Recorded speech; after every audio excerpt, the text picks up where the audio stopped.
Byju's exam prep लाया है आप सबके लिए test series for the preparation of CSIR NET 2021 exam. CSIR NET 2021 notification can be released at any time. Do not wait for the last moment. Start practicing with the Byju's exam prep test series. Why choose Byju's exam prep test series? इसमें आपको मिलता है unlimited access to over 105 plus CSIR NET mock tests.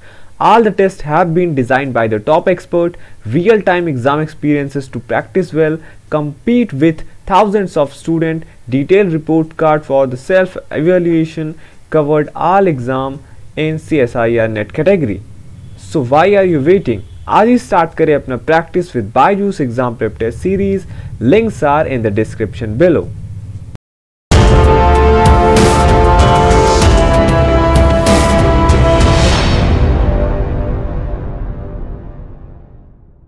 Hello friends, welcome to channel masters of botany again. मैं हूं आपका दोस्त Vinay Kumar Singh. Assistant professor का जो एग्जामिनेशन हुआ अभी आपका यूपीएचएससी का, उसका जो क्वेश्चन पेपर है बॉटनी का, वो मैं आपको उसका आंसर और एक्सप्लेनेशन दे रहा था। क्वेश्चन नंबर 85 तक के हो गए तीनों पार्ट्स के। अगर आपने वो वीडियोस नहीं देखे हैं तो इस वीडियो के डिस्क्रिप्शन में आपको तीनों का लिंक मिल जाएगा, आप उसे देख सकते हैं। हम स्टार्ट करते हैं क्वेश्चन नंबर 86 से। पूछा है यहाँ पे, which of the following is necessary for transport of messenger RNA from nucleus. अब देखिए यहाँ पे ये इसने क्वेश्चन बोला है कि क्या जरूरी है कि बिना जिसके आप कह लीजिए जिसका ट्रांसपोर्ट नहीं होगा मैसेंजर आरएनए का न्यूक्लियस से। तो जो सबसे इंपॉर्टेंट फैक्टर होता है वो 3 प्राइम जो पॉलीएडेनिलेशन होता है वो रिस्पॉन्सिबल होता है मैसेंजर आरएनए का ट्रांसपोर्ट के लिए।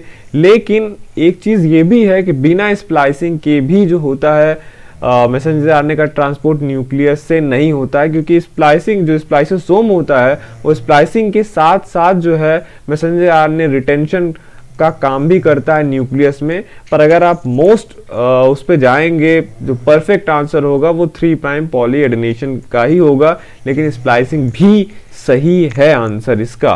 क्वेश्चन नंबर 87 पे आते हैं। न्यूक्लियाई पूछा है किसमें रिच होता है। तो देखिए न्यूक्लियाई जो है आपका ये डीएनए, आरएनए और प्रोटीन रिच होता है, तो तीनों इसमें इन्वॉल्व होते हैं, तो बी वाला ऑप्शन सही होगा। क्वेश्चन नंबर 88 पे आते हैं। Which part of mass capsule is haploid. Haploid का कैप्सूल का कौन सा पार्ट हैप्लॉइड होता है। तो ये कैप्सूल आपका स्पोरोफाइट है और जो पार्ट आपका हैप्लॉइड होगा वो गैमेटोफिटिक टिश्यू होगा। तो यहाँ पे आपका एनुलस, ओपर्कुलम और columella they are part of the sporophytic tissue, but calyptra is actually originated from the moss gametophyte, that is why this will be haploid in nature। तो correct option A होगा। Question number 89 पे आते हैं। पूछा है आपसे, small dry one seeded fruits where pericarp is free from seed coat is known as. कह रहा है स्मॉल हो, ड्राई हो, एक सीडेड फ्रूट हो जिसमें पेरिकार्प जो है सीड कोट से नाल चिपका हुआ हो कंप्लीटली, ऐसे फ्रूट को हम क्या बोलते हैं। देखिए ग्रेन में ये फीचर होता है कि grain small dry seeded fruit है, बस वहां पे पेरिकार्प कंप्लीटली फ्यूज रहता है उसमें सीड कोट से, जिसको ग्रेन को आप कैरियोप्सिस भी बोलते हैं। सिलिकुआ तो एकदम अलग फीचर है, ब्रेसिकेसी का मेंबर है। एकीन और सिप्सेला दोनों ऐसे फ्रूट्स हैं जो small dry one seeded fruit हैं और जहां पे इनका पेरिकार्प फ्री होता है सीड कोट से। डिफरेंस क्या है एकीन और सिप्सेला में कि एकीन जो होता है ये मोनोकार्पलरी होता है, वहीं जो सिप्सेला है ये एक्चुअली इंफीरियर बाइकार्पलरी ओवरी से डेवलप होता है। चैम्बर एक ही रहते हैं पर एकीन एक मोनोकार्पलरी होता है और सुपीरियर ओवरी से बनता है। पर दोनों के दोनों में ये फीचर हैं जो क्वेश्चन में पूछा गया है, तो दोनों आंसर सही होंगे, बी और सी। क्वेश्चन नंबर 90 पे आते हैं। पूछा यहाँ पे, neck canal cells in the archegonium of Cycas are. Cycas के आर्चिगोनियम में नेक कैनाल सेल्स कितने होते हैं। तो साइकस में कोई भी नेक कैनाल सेल्स नहीं पाया जाता है, ठीक। तो इसीलिए ये जो क्वेश्चन है ये आप कह लीजिए, अब देखते हैं क्या करता है यूपीएचएससी। क्वेश्चन नंबर 91 पे आते हैं। The first transgenic plant was. सबसे पहला ट्रांसजेनिक प्लांट कौन सा था। तो आप देखेंगे जो सबसे पहला ट्रांसजेनिक प्लांट था वो है आपका टोबैको, तो करेक्ट ऑप्शन सी होगा। क्वेश्चन नंबर 92 पे आते हैं। पूछा है आपसे, योडा पावर लॉ को हम किससे रिप्रेजेंट करते हैं। तो आप कह लीजिए जो योडा पावर लॉ है इसे हम रूल ऑफ सेल्फ थिनिंग भी बोलते हैं।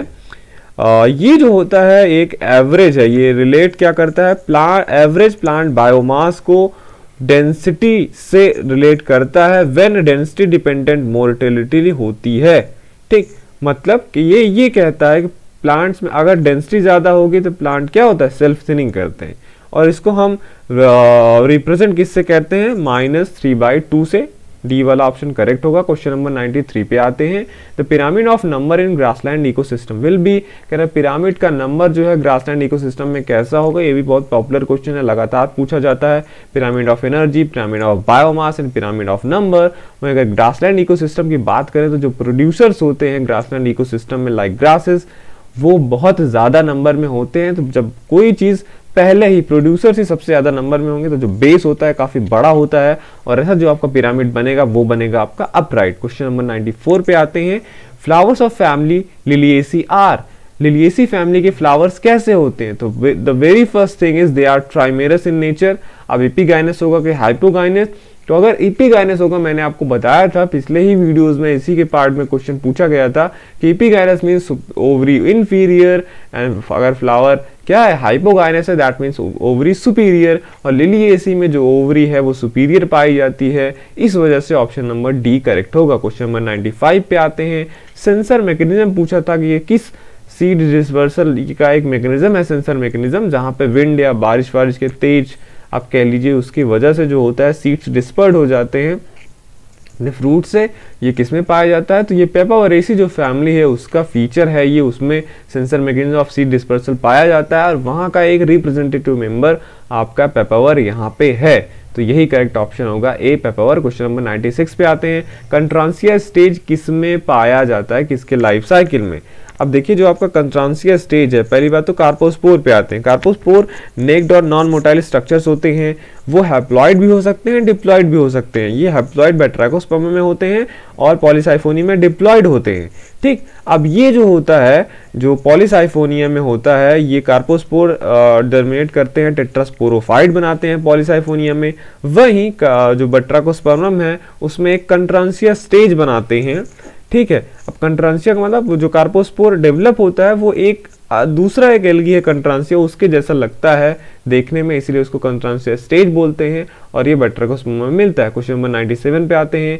Unit of water potential is, water potential का यूनिट क्या होता है। तो देखिए जो वाटर पोटेंशियल होता है इसका यूनिट क्या होता है, उसको हम प्रेशर में जो है मेजर करते हैं, और यहाँ पे पास्कल इसका करेक्ट ऑप्शन होगा। क्वेश्चन नंबर 98 पे आते हैं।